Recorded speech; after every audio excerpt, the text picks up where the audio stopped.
많은 분들의 경우에 삶의 변화가 때로는 몇 주, 몇 달, 몇 년, 몇십 년 동안 변화가 없는 상태로 지속돼 올 수도 있습니다. 성경은 믿음의 사람들을 우리에게 보여주면서 어떤 사람들은 단기간에 하나님이 역사하셔서 변화를 일으켜준 경우도 있지만 어떤 경우에는 꽤 오랜 세월 동안 연단해 주시는 경우도 있어요. 요셉의 경우를 한번 보세요. 하나님이 10대에 꿈을 주셨어요. 요셉이 꿈꾸는 하나님의 사람이요. 그것이 가슴 뛰게 해서 아버지에게도 말하고 형제들에게도 말했는데 오히려 요셉에게 다가온 현실은 형제들의 미움을 받아서 노예로 팔려갔습니다. 또 억울한 누명을 쓰고 감옥에 갇혔는데 그 세월이 10년이 넘는 13년의 세월 동안 노예로 감옥으로 그렇게 시간을 보냈어요. 모세는 더 심했죠. 궁궐에서 40년을 보냈을 때 동족을 사랑하는 마음으로 돕겠다고 이제 사람을 죽이는 데까지 갔는데 그게 도망자가 되어서 광야에서 40년의 세월을 보냈어요. 우리 인생에 이렇게 변화가 일어나지 않는 상황, 또 반복되고 있는 이 어려움들 가운데 학습 때 무능 상태에 빠져버린 우리의 삶도 많고 믿음을 갖기에는 내 현실이 너무 암담하고 힘들고 어렵다 이런 생각을 하실 때가 있는데 우리가 하나님에 대한 이 믿음이 있으셔야 주어진 현실을 또 문제를 잘 극복하며 살아갈 수 있습니다. 어떤 분이 집을 리모델링을 하려고 이제 골조만 남겨놓고 골격만 남겨놓고 집을 다 뜯어버렸어요. 자기가 계획한 또 자기가 그리고 있는 좋은 집의 모양이 있었어요. 그래서 지금 이 집의 형태를 가지고는 도대체 리모델링 자체가 되지 않을 것 같아서 다 뜯어내고 골격만 남겨도 거기에다가 이제 새로운 집을 짓기 시작하는데 그 과정이 얼마나 힘들고 어렵던지 중간에 하다가 괜히 일을 시작했나 보다. 다 뜯어놔 버리니까 이제 할 일이 너무 많고 막막하더래요. 근데 끝까지 일을 잘 해서 집을 완성을 하고 보니까 참 잘했다. 너무너무 아름다운 집이 됐더래요. 하나님이 저와 여러분의 인생을 리모델링 하실 때가 있습니다. 지금 내가 가지고 있는 상태의 우리의 모습으로는 하나님의 계획을 이루기에는 너무너무 부족해요. 낡아버렸어요. 죄된 모습이 너무 많아요. 잘못된 습관이 많아요. 잘못된 삶의 모습이 많아요. 그게 다 인생을 뜯어내십니다.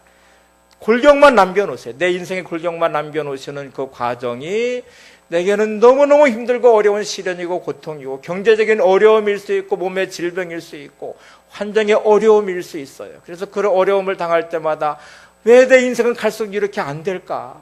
왜 갈수록 내 인생은 이렇게 힘들어질까? 하나님이 살아계시다고 하는데 하나님이 내 안에 착한 일을 시작하셨다고 하는데 내 인생은 왜 이렇게 힘들고 어려울까? 이렇게 생각하지 마시고 하나님을 믿으시기 바랍니다. 하나님을 신뢰하시기 바랍니다. 하나님은 저와 여러분들 안에 착한 일을 시작하셨습니다. 우리 인생을 멋지게 만들어내시기 위해서 리모델링 하시려고 뜯어내시는 과정일 수 있어요. 또 지금 지워져 가는 과정일 수 있는데 그것이 내 눈에 보이지 않기 때문에 나는 답답하고 또 괴롭고 힘든 시간을 보낼 수 있는데 우리에게 필요한 것은 하나님이 나를 사랑하신다. 하나님이 나의 삶을 주관하신다. 하나님이 내 속에 아름다운 계획을 가지고 착한 일을 시작하셨다 하는 이 믿음이 필요해요. 옆 사람 보시면서 하나님이 당신을 사랑하십니다. 하나님이 당신 가운데 역사하고 계십니다. 하나님이 착한 일을 시작하셨습니다. 자, 이제 우리 편에서 한번 보세요. 하나님을 내가 신뢰하려면 반드시 변화가 하나 일어나야 되는데 자기중심적인 삶을 하나님 중심으로 반드시 바꿔놓으셔야 됩니다. 우리는 지금 내가 판단하고 결정하는 많은 것들이 자기중심적이에요. 내 중심적으로 내 생각에는 내가 생각하기에는 내 계획은 이렇게 말을 하고 있어요. 우리가 지금 하나님의 우리 인생을 다루시도록 맡기신다는 신뢰한다는 말은 하나님 중심으로 바꿔놓는 거예요. 하나님이 내 안에 역사하시도록 위임하고 맡기고 하나님의 방식으로 바라보고 고백하는 거예요. 그래야 하나님이 내 삶에 역사하실 수 있습니다. 예수님이 내 중심에 계셔야 되고 하나님이 내 안에 역사하시도록 나를 맡기는 믿음이 필요한 것이죠. 자, 이제 믿음의 자리에 서려면 나는 죽고 예수님은 내 안에 사셔야 되잖아요. 많은 분들이 믿음을 자꾸 혼동을 해요. 믿는다는 이 말이 마치 내 자기 확신으로 오해하는 사람들이 많아요. 내가 확신하면 그것이 믿음인 줄 착각합니다. 여러분, 자기 확신은 믿음이 아닙니다. 열심히 뭔가 하면은 또 믿음 있는 줄 알아요. 그것도 믿음이 아니에요. 적극적인 사고방식도 믿음이 아닙니다. 자기식의 확신, 가짜 믿음에 속지 마시고 진짜 믿음의 사람이 되셔야 돼요.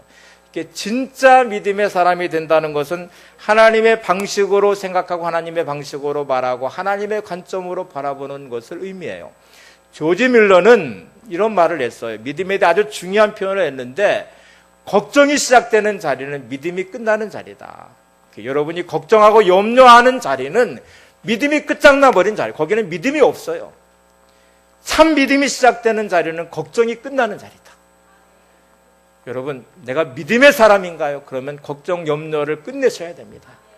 하나님을 내가 믿기 때문에, 하나님을 신뢰하기 때문에, 그리스도 예수의 날까지 이루실 것을 우리는 확신하기 때문에, 나는 확신하기 때문에 염려하지 않고 두려워하지 않고 걱정하지 않습니다. 내가 걱정하고 염려한다는 말은 내 믿음이 거기서 끝나버렸어요. 믿음이 사라져버린 자리예요. 지금 나는 정말 믿음의 사람인가? 오늘 말씀하신 이 말씀의 길에 따라서 하나님이 내 안에서 착한 일을 시작하셨음을 내가 확신하는 사람인지를 점검해 보셔야 되죠.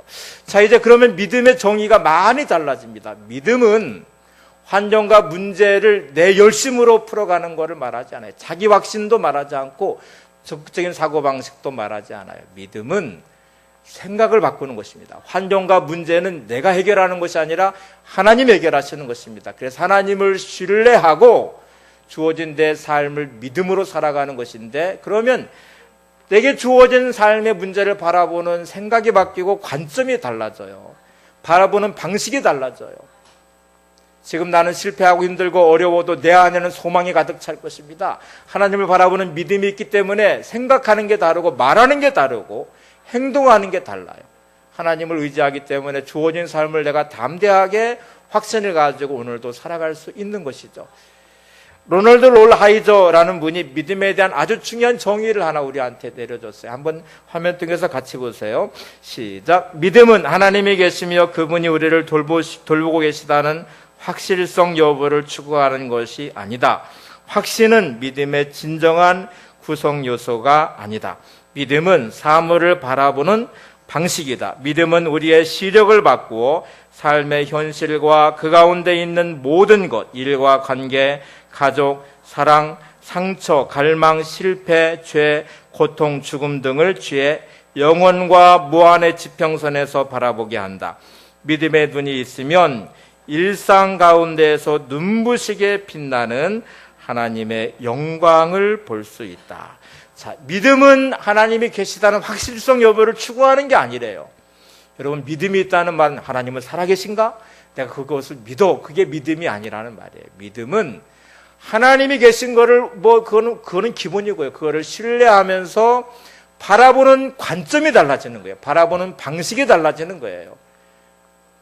여러 가지 많은 문제가 있을 때, 믿음이 없을 때는 내 방식으로 바라보고 내 기준으로 판단하고 내 생각으로 결정했던 것이 믿음을 가질 때 하나님을 신뢰하면서 바라보는 방식이 달라졌어요. 영원의 관점에서 바라보게 되고 하나님의 관점으로 바라보게 되고 말씀으로 해석을 하게 되니까 현실의 그 많은 고통과 어려움 중에도 영광스러운 하나님의 영광을 볼 수 있다는 거예요. 빛나는 꿈을 꿀 수 있고 그것이 꿈이 나를 가슴 뛰게 하고 그것이 나로 행복하게 하고 기쁘게 한다는 거예요. 많은 사람들이 너는 희망이 없다 하고 말할 때 내게는 하나님이 계시니까 바라보는 방식이 달라졌잖아요. 그러니까 희망이 있어요. 요셉이 노예 생활로 감옥 생활로 갈 때에도 여전히 하나님을 사랑하는 마음을 가졌고 하나님과 관계가 온전했기 때문에 성경 그런 요셉의 인생을 형통했다라고 말하고 있잖아요. 그러니까 형통한 인생이 되는 거거든요. 여러분은 믿음으로 형통한 삶이 되시기를 바랍니다. 때 주어진 삶의 자리가 어떻게 변하든지 간에 나는 믿음이 있기 때문에 늘 꿈꾸는 하나님의 사랑, 또 오늘의 삶을 힘있게 살아가고 낙심하지 않고 절망하지 않고 감사하고 기뻐할 수 있는 사람이 되는 거죠. 자, 빌립보서는 사도 바울이 빌립보 교회에 쓴 편지예요. 옥중서신이에요. 감옥에서 썼어요.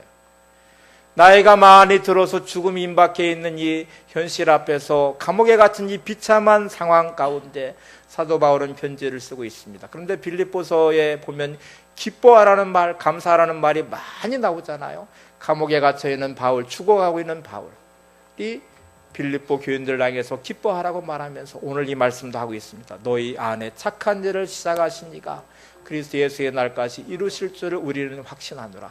이렇게 지금 고백하고 있는 바울은 자신의 지나온 삶도 회고해 봤을 거예요. 수십 년의 복음 전도자로서 사도로서의 자신의 삶을 뒤돌아볼 때 주님이 나를 부르실 때 뭐라고 말씀하셨을까? 그 삶이 내 삶 가운데 이루어졌을까? 사도행전 9장 15절 16절은 예수님께 사도 바울을 부르실 때 하신 말씀이 아나니아에게 하시고 아나니아가 사도 바울에 전해준 말씀이에요. 한번 보세요.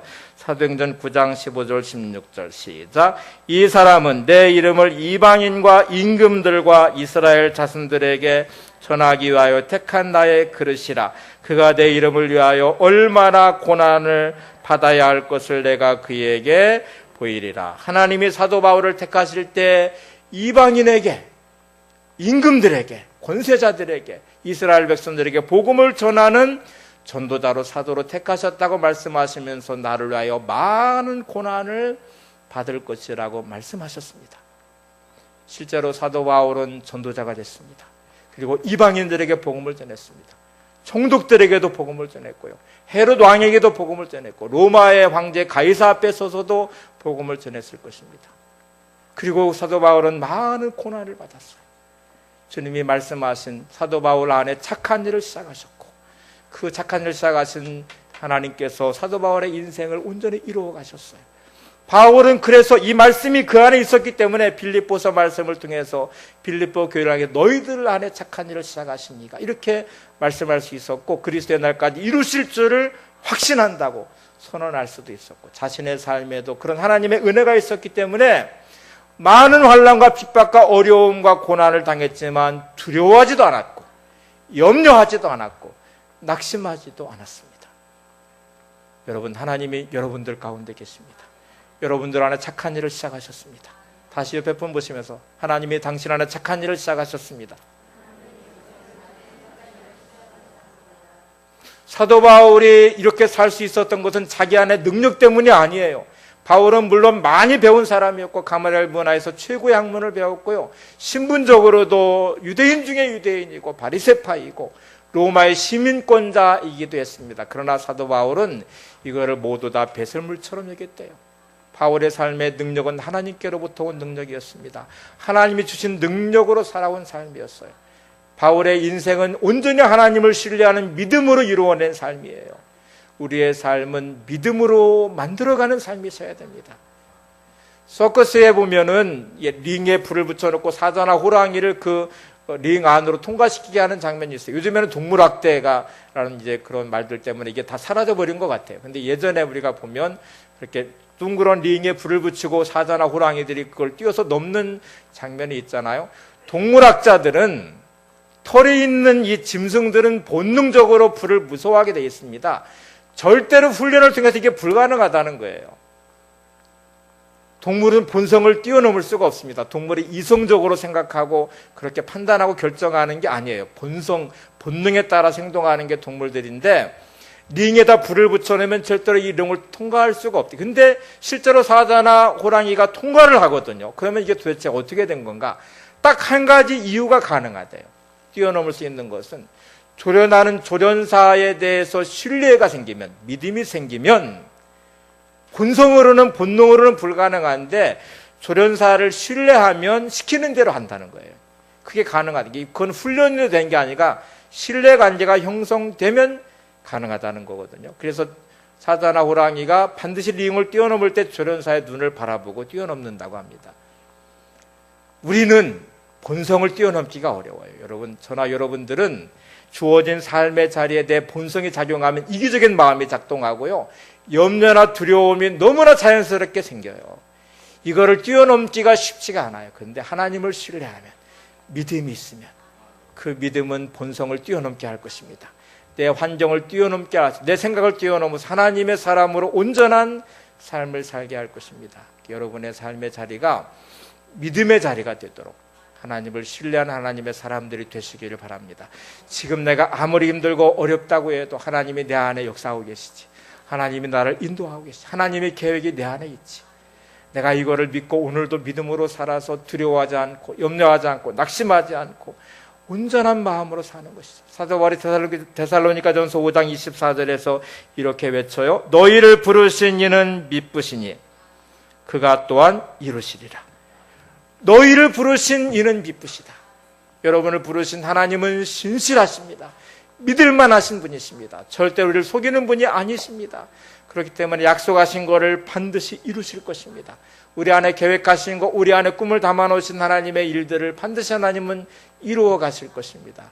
그래서 우리에게는 이 믿음이 필요하고 하나님의 은혜가 필요한 것이죠. 사도 바울은 이제 빌립보서 1장 6절에 그렇게 고백을 하고 선언한 다음에 빌립보서 4장 13절에 이렇게 외쳐요.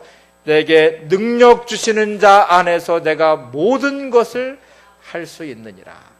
내게 능력 주시는 자 안에서 내가 모든 것을 할 수 있다. 이거를 기도로 바꾸면 아마 이렇게 될 거예요. 하나님, 저는 무능합니다. 저는 연약합니다. 저는 아무것도 할 수 없습니다. 그러나 하나님은 하실 수 있습니다. 하나님 이루어 주시옵소서. 하나님 안에서 제가 이 믿음으로 모든 것을 하는 사람이 될 것입니다.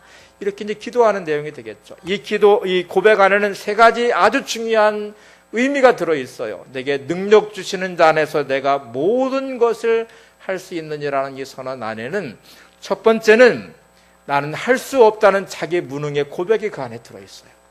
나는 할 수 없습니다. 나는 무능합니다. 나는 연약합니다. 나는 아무것도 아닙니다. 여러분은 이 고백을 하고 계신가요? 여러 가지 많은 문제를 만날 때 많은 사람들이 나는 할 수 있다고 생각을 해요. 이게 큰 착각이에요. 내가 할 수 있다고 생각을 하니까 기도도 하지 않고 하나님을 의지하지도 않고 말씀을 보지도 않고 그냥 내 생각대로 막 살아요. 내가 할 수 있다고 생각하니까, 내게 그럴 만한 능력이 있다고 생각하니까, 경험적으로 보니까 나는 충분히 감당할 만해. 그러니까 아무 생각 없이 그냥 가는 거죠. 기도도 하지 않고 말씀도 보지 않고 예배자의 자리에 서지도 않고 그냥 내 마음대로 해버리는 것이죠. 근데 여러분, 우리 인생은 하나님이 해주지 않으면 우리는 아무것도 할 수 없습니다. 하나님이 오늘도 우리의 생명을 거두어 가시면 우리는 죽을 수밖에 없죠. 부자를 향해 하나님께서 어리석은 자야 하고 말씀하듯 오늘 밤에 내 생명을 거두어 가면 내 것이 누구의 것이 되겠느냐. 근데 마치 내 생명이 내 것인 것처럼 착각을 해요. 하나님이 나를 건드려 놓으시면 우리는 한순간에 무너져 버립니다. 건강을 잃어버릴 수도 있습니다. 사고를 당할 수도 있습니다. 나는 아무리 노력해도 사람들이 나를 사기쳐가지고 나를 속여서 내게 해를 끼쳐서 내 인생이 망가질 수도 있습니다. 그 어느 것 하나도 내 힘과 내 능력으로 지켜낼 수 없습니다.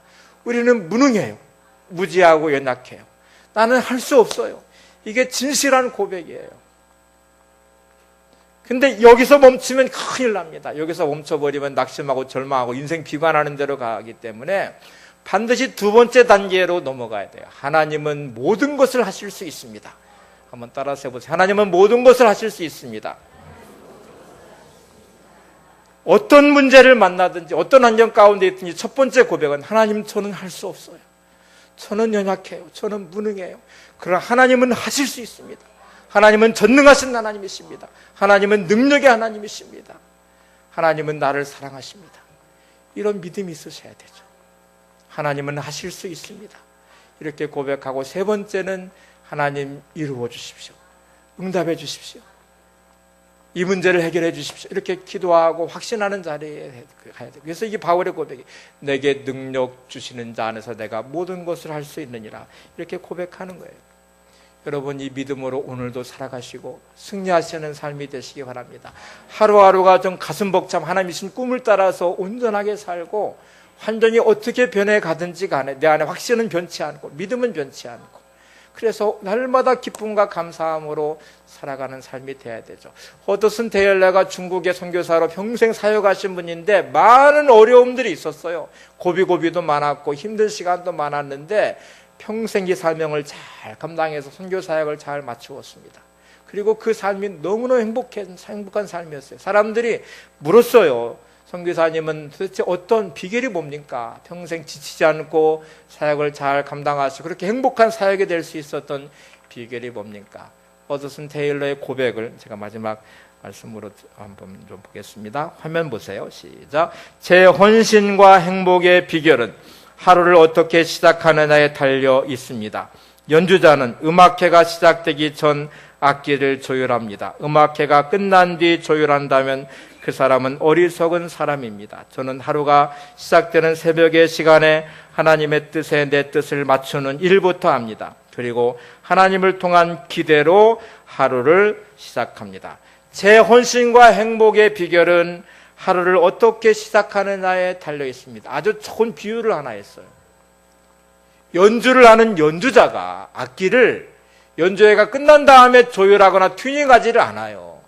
반드시 연주하기 전에 악기를 조율하고 튜닝을 합니다. 우리 찬양단도 찬양 연습하기 전에 반드시 악기를 조율하고 튜닝을 해요. 우리 인생을 시작하기 전에 조율을 해야 되죠. 기준은 하나님이시잖아요. 하나님의 뜻에 맞춰서, 하나님의 계획에 맞춰서, 하나님의 말씀에 맞춰서 내 생각을 조율하고 내 마음을 조율하고 내 삶을 조율해서 그렇게 시작하는 것이 중요하죠. 하나님이 주신 계획과 꿈에 따라서 기대하는 마음으로 그렇게 시작해야 되죠. 여러분은 어떠신가요? 매일매일 여러분의 인생을 조율하고 계십니까? 하나님께 맞추어서 여러분의 생각을 조율하시나요? 여러분의 마음을 조정하시나요? 생각과 마음을 지키시고 언어를 지키시고 하나님의 꿈을 담아서 하루를 기대하는 마음으로 시작하면서 살아가고 계십니까? 음이 틀려져 버렸는데 조율이 필요하거든요. 음이 이탈돼 버렸거든요. 인생이 이미 이탈돼 버렸어요. 욕심으로, 탐욕으로, 내 생각으로, 잘못된 판단으로 이미 틀어져 버린 내 인생, 조율이 필요한데 그거 하지 않고 그냥 살고 있어요. 그러니까 엉뚱한 인생으로, 착각하는 인생으로 사는 거예요. 여러분 인생을 조율하시기 바랍니다. 하나님께 맞춰서 조율하시기 바랍니다. 매일매일 인생을 시작하기 전에, 삶을 시작하기 전에 새벽의 시간에, 아침에 순간순간 여러분의 생각을 점검하시고 마음을 점검하시고 내 삶이 하나님의 뜻에 맞춰서 오늘도 온전하게 살고 있는지 조율하셔야 되죠. 조율해야 하나님이 저와 여러분의 인생을 연주하실 것입니다. 가장 아름다운 음악으로, 가장 아름다운 인생으로 만들어 가실 것입니다. 내 안에, 여러분 안에 착한 일을 시작하셨습니다. 하나님이 일을 이루어 가시도록 맡기시고 의지하시고 순종하셔서 하나님이 영광 받으시는 삶으로 가장 아름답고 멋진 인생으로 만들어 가시고 승리하시는 여러분들이 되시기를 바랍니다. 야베스 기도라는 찬양을 함께 부를 텐데 잘 아시는 야베스의 인생은 정말 고통스러운 인생, 아무도 인정해주지 않는 인생이었지만 하나님께서 그를 만나주시고 하나님을 향한 온전한 마음으로 기도해서 그의 인생을 풀어낸 야베스의 기도를 한번 보시고 찬양하시고 나서 이 아름다운 삶으로 세워가시기를 바랍니다.